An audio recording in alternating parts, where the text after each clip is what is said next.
Ел башынан традицион үлгәрештер пенсия фондына ла кагылды. Хаклы ялда булган граждандарга 2019 елдың 1 гыйнварынан пенсия күләме 7% артты.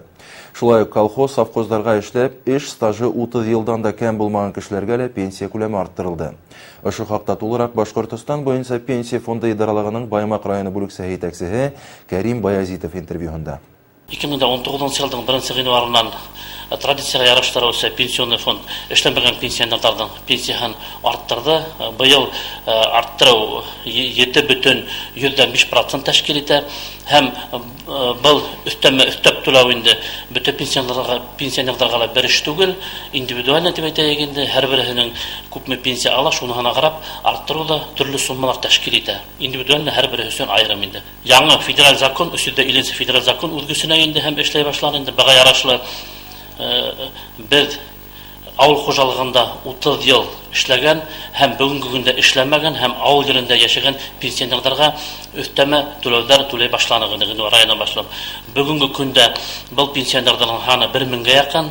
Әмма ләкин бөтен пенсионерларга был өстәп түләүләргә дәгъва итә алмай, ни өчен дигәндә был өстәп түләүләр өчен Россия хөкүмәтенең постановлениеһы бар, һәм бу постановлениелә инде авыл хуҗалыгында эшләгән профессиялар, шулай ук должностьлар дип әйтәйек инде, ошо постановление менән ныгытылган һәм кемнәр именно ошо эшләрдә эшләгән, ошо профессияларда эшләгән, ошо должностьларда эшләгән дип әйтәйек инде 30 елдан кем булмаһа уларның эшләгәне, улар ошо эшкә дәгъва ошо өстәп түләүләргә дәгъва итәләр. Мәсәлән, бу авыл хуҗалыгында эшләгән өчен өстәп түләүләрне алуга дәгъва итүчеләр, улар колхозларда, совхозларда эшләгәннәр. Бу инде безнең бөтә эшләгән стажы 1992 елга тиклемгә тотышлыгы менән алма, һәм шулай ук җир эшендә эшләгәннәр, мал менән эш иткәннәр, бында инде инеп китә